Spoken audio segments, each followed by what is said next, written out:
Hi friends, இந்த வீடியோல நம்ம இந்திய தேசிய இயக்கம் அப்படினு சொல்லிட்டு பிரகதீஷ் பப்ளிகேஷன் இந்த புக்கோட ரிவ்யூ தான் பார்க்க போறோம். ஓகேவா? சோ என்ன புத்தகம்னு சொல்லி பார்த்தோம் அப்படினா இந்திய தேசிய இயக்கம் INM. ஓகேவா? சோ அந்த புத்தகத்தோட ரிவ்யூ தான் பார்க்க போறோம். இந்த புக்ல நமக்கு என்ன கவர் ஆகுதுன்னு சொல்லி பார்த்தோம்னா ஐரோப்பியர் வருகையில இருந்து நமக்கு இந்திய சுதந்திரம் வரைக்கும் இண்டிபெண்டன்ஸ் வரைக்குமே கவர் பண்ணி கொடுத்திருக்காங்க. ரொம்ப நல்லாவே இருக்கு புத்தகம். ஓகேவா? TNPSC யோட குரூப் 1, 2, 2A மற்றும் 4க்கு கவர் ஆகக்கூடிய அளவில் ரெடி பண்ணி கொடுத்துருக்குறாங்க புத்தகம். ஸோ இதோட புத்தகத்தை வந்து நம்ம இப்போ பார்க்கலாம். ஸோ இதில் மொத்தம் வந்து பார்த்தோம் அப்படின்னா கிட்டத்தட்ட ஒரு 500 பேஜஸ் கரெக்டாகவே மேலேயே கொடுத்துருக்குறாங்க. ப்ரைஸ் பார்த்தோம் அப்படின்னா 595 ரூபாய். ஓகேவா? ஸோ இந்த புத்தகத்தை ஆர்டர் பண்ணோம் அப்படின்னு நினைக்கிறவங்க அந்த நம்பரை காண்டாக்ட் பண்ணலாம், இல்லை இந்த QR கோடை யூஸ் பண்ணியும் நீங்கள் வந்து பே பண்ணி இந்த புத்தகத்தை நீங்கள் பர்ச்சேஸ் பண்ணிக்கலாம் ஃப்ரெண்ட்ஸ். இப்போ 2025 குரூப் 4க்கு ப்ரிப்பேர் பண்ணுறவங்க, புதுசாக படிக்கிற ஃப்ரெஷர்ஸாக இருந்தாலும் சரி, தாராளமாக இந்த புக்கை நீங்கள் வாங்கி படிக்கலாம். அனைத்து தலைப்புகளுமே நமக்கு அது INM பொறுத்த வரைக்கும் இந்த புத்தகத்தில் கவர் ஆகுது. பள்ளி புத்தகங்களை தாண்டி வெளி சோர்ஸ் நீங்கள் தேடி படிக்க வேண்டிய தேவையில்லை. இந்த புத்தகத்தில் அழகாக கவர் பண்ணி கொடுத்துருக்குறாங்க. ஓகேவா? ஸோ INM அப்படிங்கிறது ரொம்ப ரொம்ப முக்கியமான தலைப்பாக இப்பொழுது வரக்கூடிய கேள்வித்தாள்களில் அதிகமாக கேள்விகள் இடம்பெறக்கூடிய தலைப்பாகவுமே இருக்குது. ஸோ நமக்கு டிகிரி ஸ்டாண்டர்ட் GK அப்படிங்கிறதுனால நமக்கு வெளியிலேருந்து அதிகமான கேள்வி கேட்குறாங்க. ஸோ நீங்கள் இந்த புக்கை வாங்கினீங்கன்னா நீங்கள் வெளியில் தேடி படிக்க வேண்டிய அவசியம் இல்லை. எல்லாமே இந்த புத்தகத்தில் நமக்கு கவர் பண்ணி கொடுத்துருக்குறாங்க. இவர் தான் புத்தகத்தோட ஆசிரியர் சதீஷ்குமார் சார். ஓகேவா? ஸோ இதில் வந்து ஏற்கனவே வந்து நமக்கு பாலிட்டி புக்கோட ரிவ்யூ வந்து பார்த்துருப்பீங்க.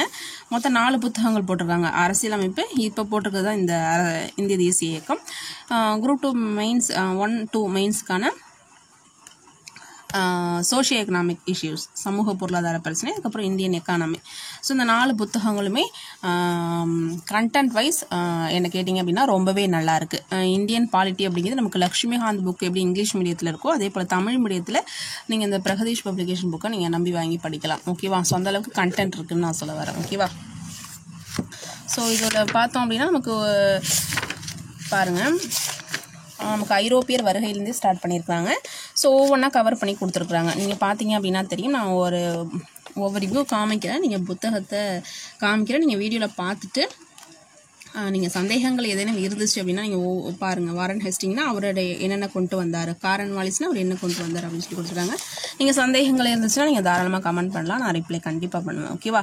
ஸோ அந்த மாதிரி கொடுத்துருக்குறாங்க. பாருங்கள், நீங்கள் இந்த பொருளடக்கம் பக்கத்தை பார்த்தீங்கனாலே புக்குக்குள்ளே கண்டென்ட் வந்து ஈஸியாக நீங்கள் அண்டர்ஸ்டாண்ட் பண்ணிக்கலாம். ஓகேவா? 1857 பெருங்கலகம் பற்றி கொடுத்துருக்குறாங்க. அதுக்கப்புறம் கவர்னர் ஜெனரலோட ஆர்டராக வந்து அவங்க என்னென்ன செஞ்சாங்க அப்படிங்கிறத நமக்கு வந்து ஸ்டோர் பண்ணியிருக்காங்க. அதுக்கப்புறம் பார்த்தோம் அப்படின்னா ஆரம்ப காலத்தில் நடந்த கிளர்ச்சிகள் என்னென்ன. ஓகேவா? ஸோ இது கண்டினியூட்டி அந்த ஒவ்வொருத்தவங்களை பற்றி. அடுத்தது வந்து ஆரம்ப கால கிளர்ச்சி, ஆங்கிலேயரோட நிர்வாகம், சமூக சமய சீர்திருத்த இயக்கங்களில் ஒவ்வொரு விஷயத்தையும் நமக்கு அழகாக வந்து ஆர்டராக வந்து கொடுத்துருக்குறாங்க. ஓகேவா? பார்த்தீங்கன்னா தெரியும். இந்திய தேசிய இயக்கம், மிதவாதிகளோட காலம், தீவிரவாதிகளோட காலம், ஒவ்வொன்றையும் நமக்கு தனித்தனியாக செப்பரேட் பண்ணி ஸோ அதில் வந்து இருக்கக்கூடிய ட்ராபேக் என்ன, அட்வான்டேஜ் என்ன, அப்படிலாம் நமக்கு டிஸ்அட்வான்டேஜ் என்னன்னு சொல்லிட்டு அழகாக கொடுத்துருக்காங்க. இந்திய தேசிய இயக்கத்தில் முக்கியமான நிகழ்வுகள் அப்படின்னு சொல்லக்கூடிய வங்க பிரிவினை, சுதேசி இயக்கம் இதெல்லாமே தனித்தனியாக நமக்கு அழகாக வந்து கொடுத்துருக்குறாங்க. ஓகேவா? அதுக்கப்புறம் பார்த்தீங்க அப்படின்னா இந்திய தேசிய இயக்கத்தில் நமக்கு காந்தியடிகளோட விடுதலை போராட்ட செயல்முறை, மாண்டேகு செம்ஸ்ஃபோர்டு சீர்திருத்தம், ஆகஸ்ட் அறிக்கை, மாண்டேகோட ஆகஸ்ட் அறிக்கைன்னு சொல்லிட்டு முக்கியமான நிகழ்வுகள் இருக்கு இல்லையா, அதை வந்து தனியாக நமக்கு வந்து கொடுத்துருக்காங்க. ஒவ்வொன்றத்தை பற்றியும் விரிவாகவே கொடுத்துருக்குறாங்க. அதுக்கப்புறம் சைமன் குழு, நேரு அறிக்கை இதெல்லாமே தெரியும். நமக்கு அந்த வருஷங்களை நீங்கள் நம்ம இப்போ எப்படி கேட்குறாங்கன்னா குரோனாலஜிக்கல் ஆர்டர் படி தான் கேட்குறாங்க. ஸோ நீங்கள் அந்த வரிசையாக நீங்கள் அந்த இயர் வைஸே படிச்சிட்டிங்கன்னா உங்களுக்கு ஈஸியாக அண்டர்ஸ்டாண்ட் ஆகிடும் ஃப்ரெண்ட்ஸ். நீங்கள் புத்தகத்தில் பார்த்தீங்க அப்படின்னா 9th ஒன்று இருக்கும், 11th ஒன்று இருக்கும், 12th ஒன்று இருக்கும். நீங்கள் கன்ஃபியூஸ் ஆகிற மாதிரி இருக்கும். ஏற்கனவே படிச்சிருக்கீங்க அப்படின்னா உங்களுக்கு நோ ப்ராப்ளம். புதுசாக படிக்கிறவங்களுக்கு அந்த லிங்க் பண்ணி படிக்கிறதுக்கு கொஞ்சம் சிரமமாக இருக்கும், சில பேருக்கு சொல்கிறேன். அந்த மாதிரி இருக்கிறவங்க ஒரே புக்கில் நீங்கள் படிக்கும்பொழுது ஈஸியாக வந்து அண்டர்ஸ்டாண்ட் ஆகிடும். ஓகேவா? நம்ம இதை வந்து நம்மளுடைய இந்திய சுதந்திரம் எப்படி கிடைச்சிது அப்படிங்கிறது தெரிஞ்சுக்கிறதா இந்திய தேசிய இயக்கம் இல்லையா? ஸோ நீங்கள் ஆர்டர் வைஸ் வருஷம் வாரியாக நீங்கள் அழகாக அந்த இயரை வந்து கண்டினியூவாக படிச்சிட்டிங்கன்னா உங்களுக்கு மறக்கவே மறக்காது. அதுக்காக சொல்ல வரேன். ஓகேவா? அதுக்கப்புறம் பார்த்தீங்கன்னா சுதந்திரத்துக்கு பின்பு இந்தியா. ஓகேவா? என்னென்ன நடந்தது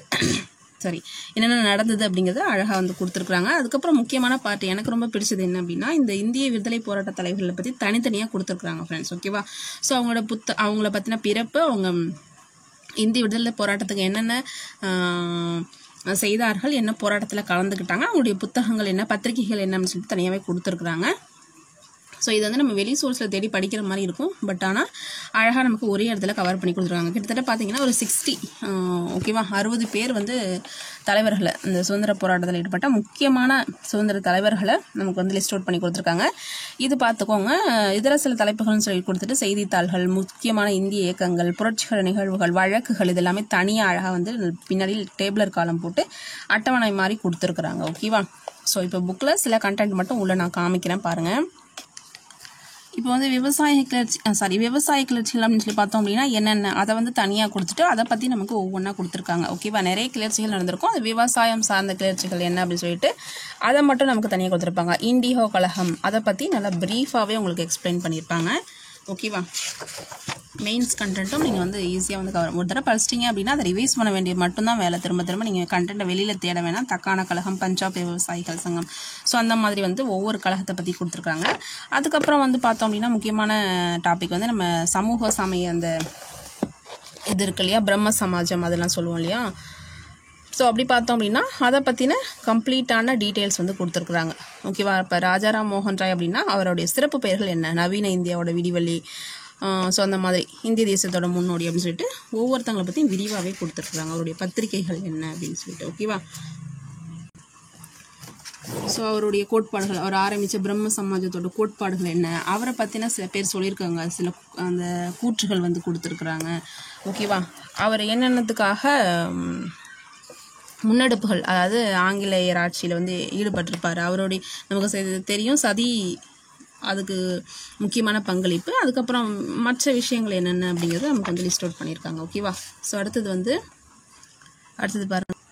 அடுத்தது ஐஎன்எம்ல முக்கியமான டாபிக்னா இந்த சுதேசி இயக்கம் அப்படிங்கிறது. ஸோ அதை பற்றின கம்ப்ளீட்டான ஒரு டீட்டெயில்ஸ் வந்து கொடுத்துருப்பாங்க. ஓகேவா.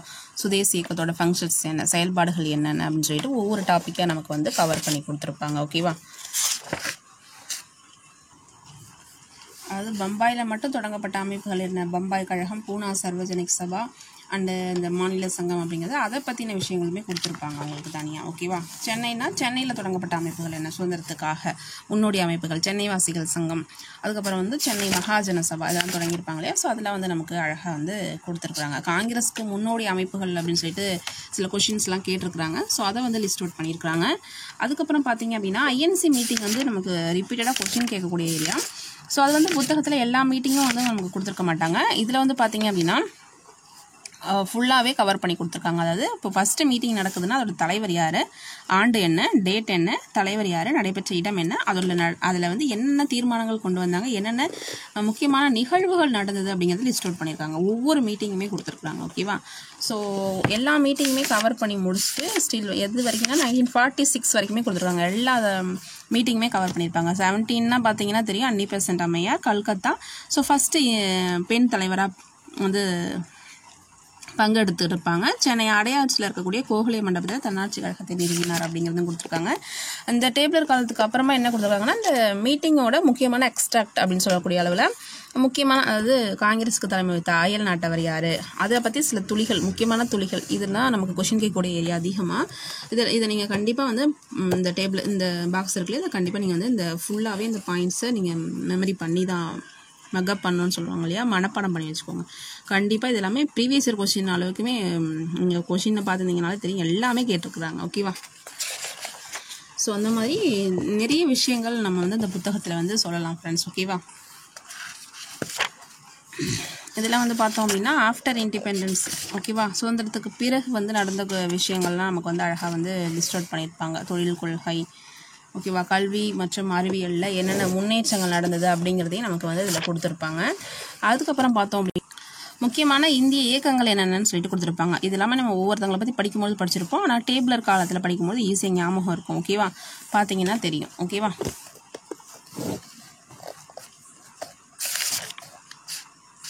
முக்கியமான இயக்கங்கள், முக்கிய விவசாய இயக்கங்கள், ஓகேவா. ஸோ அதெல்லாம் கவர் பண்ணியிருப்பாங்க. புரட்சியாளருக்கு எதிரான வழக்குகள் அப்படிங்கிறது கொஸ்டின் கேட்பாங்க, அதெல்லாம் தனியாக கொடுத்துருக்காங்க. முக்கிய சதி வழக்குகள்லேருந்து கொஸ்டின் கேட்பாங்க. ஓகேவா.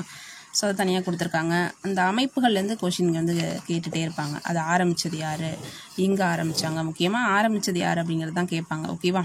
ஸோ அதை வந்து தனியாக கொடுத்துருக்குறாங்க. அதுக்கப்புறம் பார்த்தோம் அப்படின்னா பத்திரிகைகள் தனியாக கொடுத்துருக்காங்கன்னு சொன்னோம் இல்லையா, அதுதான் வந்து இப்போ பார்க்கலாம் பாருங்கள். முக்கியமான பத்திரிகைகள் யார் ஆரம்பித்தாங்க அப்படிங்கிறத வந்து நமக்கு தனியாகவே அழகாக கொடுத்துருக்குறாங்க. ஓகேவா? ஸோ குரூப் 4க்கு ப்ரிப்பேர் பண்ணுறீங்க அப்படின்னா தாராளமாக அந்த புக்கை வாங்கி படிக்கலாம். குரூப் 4க்கு மட்டும் சொல்ல மாட்டேன், 1, 2 மற்றும் 2A, 4 எல்லாத்துக்குமே கண்டென்ட் வைஸ் ரொம்ப ரொம்ப நல்லா இருக்குது ஃப்ரெண்ட்ஸ். நீங்கள் தாராளமாக இந்த புத்தகத்தை வாங்கி படிக்கலாம். ஏதாவது சந்தேகம் இருந்துச்சுன்னா நீங்கள் கீழே வந்து கமெண்ட் பண்ணுங்கள். நெக்ஸ்ட் வீடியோவில் சந்திக்கலாம். தேங்க்யூ. இந்த புக்கை பற்றின டீட்டெயில்ஸ் வந்து நான் டிஸ்கிரிப்ஷனில் வந்து டீட்டெயில்ஸ் கொடுத்துருக்குறேன் ஃப்ரெண்ட்ஸ். ஸோ அதை வந்து நீங்கள் யூஸ் பண்ணிக்கோங்க. ஏதாவது சந்தேகம் இருந்துச்சு அப்படின்னாலுமே நீங்கள் கமெண்ட் பண்ணுங்கள். தேங்க்யூ.